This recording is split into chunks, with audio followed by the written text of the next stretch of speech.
Tate, believed to be the best of this class by many. Yeah, he is, Laura, and he's polished. He's ready to go coming out of Ohio State. The route running, the hands, the concentration. He blocks as well. And for the New Orleans Saints, I thought about the Giants at 5. I thought about Cleveland at 6. But to go to New Orleans with Tyler Shuck, to have Chris Olave, this Ohio State wide receiver situation has been really good in the NFL. These guys come in right away and produce, and Carnell Tate is NFL ready. The Saints at this point, remember, Jeremiah Love we thought could be there. He's not going to be there, and they made the move for a veteran running back. So at the end of the day, this pick makes sense if he's there, and I think there's a possibility he won't, but if he is, lock it in. Yeah, I love Tate to the Giants at 5. Carnell Tate has got a little bit of George Pickens in his game, where he's that long, rangy, unbelievable basketball, go up and make a play on the football skill set, not necessarily going to blow people away running by them, but feels like he catches anything remotely close thrown to his body, some of the searching catches that George Pickens is notorious for. I look at a Giants offense and I say, okay, you have Isaiah Likely and you compare him with Malik Neighbors, then the second-year quarterback Jackson Dart's got something to do. And I do if he is available for the Saints at 8, I love him there as well. I like Tate.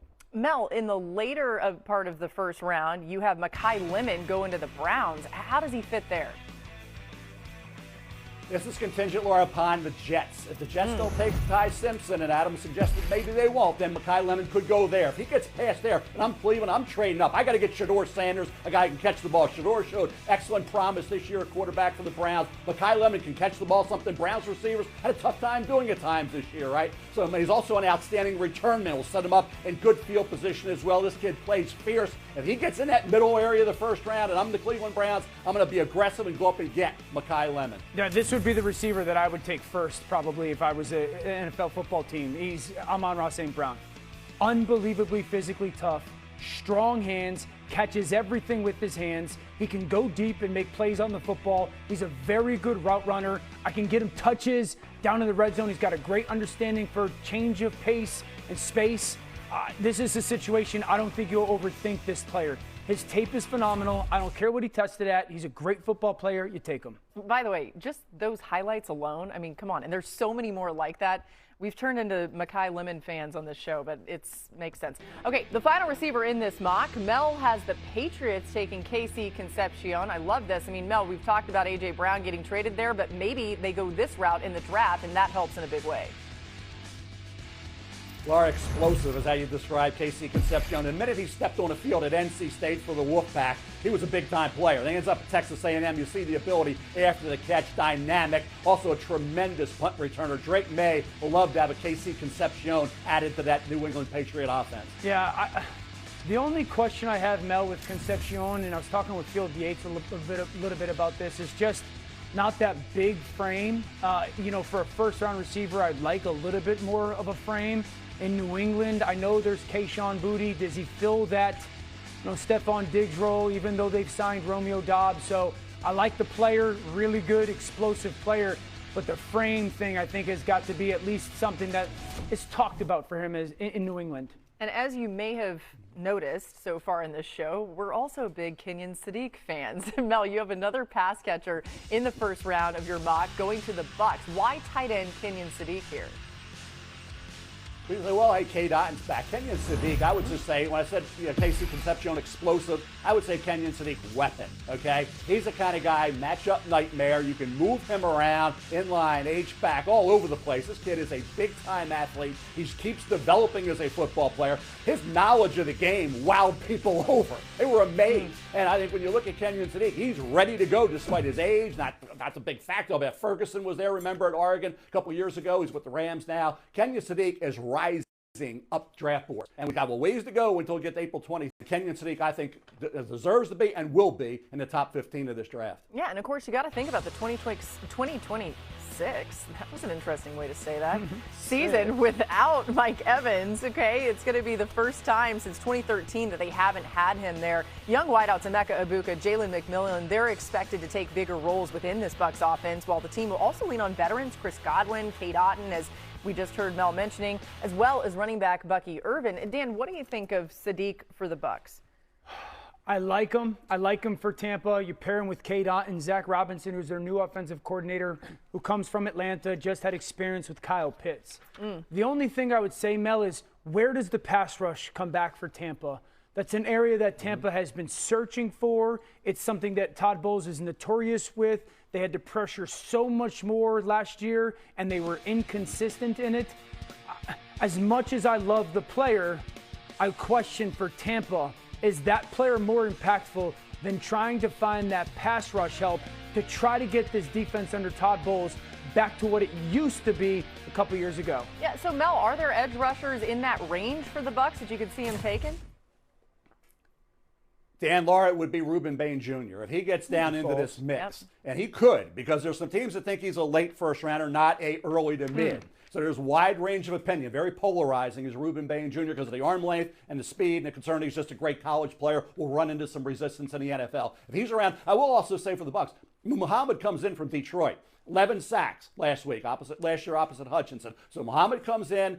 Diaby had 7 sacks. So with Muhammad and Diaby, you got a shot there to have some edge rushers and get after the quarterback. But certainly if Bain Jr. was there and Sadiq were there, it would be an interesting discussion. But he's the only edge rusher I could see at that point that would maybe make some sense. I mean, listen, you can talk to me about the arm length of Reuben Bain Jr., but I'm just saying if he gets disrespected in his mind going later in the first round, he's going to have a chip on his shoulder. Mel is here to help. Look at Mel and the red beard. It looks amazing. Mel, you're going to highlight some players that you think would be lucky for teams to get in the draft. So Mel, give me a player that would be a good value in each round 1 through 4, and then I want to get your take on how you look with that beard. Well, I'll work on that for the 2027 draft in D.C., Laura and Dan. But I'm going to go here with Peter Woods in the first round. If he gets down to 22 to the Chargers or in the 20s, quick, strong, athletic, versatile. He went into this year back in August. We thought maybe top 5 overall. Why is he dropping? He didn't have the production you expect for a kid with that kind of talent. Doesn't have the longest arms, but a defensive tackle, it's not a big deal. Why? The centers and guards don't have the longest arms either. I think if he gets in the 20s, Peter Woods would be a heck of a pick, maybe for the Chargers at 22. Hey, I'm a big Notre Dame fan. Nobody's a bigger Fighting Irish fan than I am. I'm going to go to the Irish, formerly of Virginia, Malachi Fields. Big, he high points the ball. Louis Riddick doesn't want to watch tape of that Pitt game because he wowed over everybody in that game, destroyed the Panthers, had a heck of a year, didn't run great, could get pushed into the second round. If he does, he's a heck of a pick as a power forward type guy. Would have been a first had he run a little bit better. Here's a guy in the 3rd round you'd be very lucky to get. And running backs do get lost in the shuffle a bit. Mike Washington Jr. went from Buffalo, New Mexico State, didn't do anything great, did though play great at Arkansas. 6'1", 223-pounder, ran 4.33, had averaged over 6 yards a carry, had 28% yards and 8 touchdowns. He was a dynamic performer for the Razorbacks. Now here's a guy you want a slot corner who's super smart, great football IQ. He'll tackle. He's instinctive. He's got great ball skills. That's Chandler Rivers out of Duke as a slot corner. You get this kid into the 4th round. Are you kidding me? He's going to play a lot of good football in the NFL. D'Angelo Ponce from Indiana, we're saying 2nd round. You get Rivers in that 3rd or 4th round area. He's one whale of a value pick. He is NFL ready with the mindset and the smarts and all that production with the Duke Blue Devils. I love this, Mel, and that was so worth doing. Another reason why we did it is I wanted a chance to call Dan a tall leprechaun because that's what you look like today, Dan. Can we see your socks? He's got. Have you guys seen these socks out there on the television? Yeah. These are Shamrock socks. My wife is an Irish girl. Maiden I love name you, is Lesher. Tiffany. I think her grandmother's maiden name is McFarland. Yeah. Well, I'm McKeeman, so I've got some. McKeeman? I got a lot of Irish going on. Oh, that's right. My dad actually has an Irish passport. That's how Irish I am. Really? Have you been to Ireland? No, I've only been to Scotland. I didn't mean to be like a Tommy Topper on who was more Irish, but I went. Okay, speaking of the Irish, Mel, Notre Dame's Jeremiah Love in your latest mock, going number 4 to the Titans. I love this. Why did you put him there? Why not, Laura, right? Why not? I mean, you talk about Cam Ward developing into a franchise quarterback. Have this guy right in that backfield, and you can put him in a slot. You can put him wide. Touchdown waiting to happen. I always bring up that Tony Dorsett 99-yard scamper against the Vikings on a Monday night. Jeremiah Love can do exactly that. He can go 70, 80 yards in a blink. This guy is a dynamic player. Love the fact he doesn't fumble the ball. Great ball security, great hands. great young man. Tennessee, you can say it's a luxury pick all you want. It's not. This kid's going to come in right away, help this football team. They made a lot of additions via free agency, made the trade here and there. So bottom line is you can look at this particular point in the draft and say, well, why not Sonny Styles? And I thought about Sonny Styles, linebacker from Ohio State, but I think Love, too versatile, too valuable. He's the best or second best player in this draft. You're picking 4. That's the kind of guy you got to select at that point. To be clear, I do not think this is too high for Jeremiah Love. Dan, do you think that number 4 is too high for him? No, I've said 3. You can make the case at 3 for Arizona. I love Jeremiah Love going to Tennessee at 4. And for everybody who's like, don't take a running back early unless he's the final piece, the most important thing in Tennessee this year is for Cam Ward to take a big step and lead into year 3 with the new stadium coming. So they sign Wan'Dale Robinson in free agency, but you now have a back that is a home run hitting back. He's Jamal Charles with a sprinkle of Jahmyr Gibbs. Great patience through the hole and then burst. Touchdown waiting to happen, home run waiting to happen. You've got Wan'Dale Robinson, who's a nice slot receiver. You still have Calvin Ridley on the outside that's been a little bit up and down. Where's the dynamic piece for Cam Ward to take the second step at? They spent a ton of money in free agency. That's not the most important thing in Tennessee. Have a good defense, great. That's not going to get anybody excited for your football team next year. What will is Cam Ward taking the next step. The best way for that to happen, put as many good offensive weapons around him.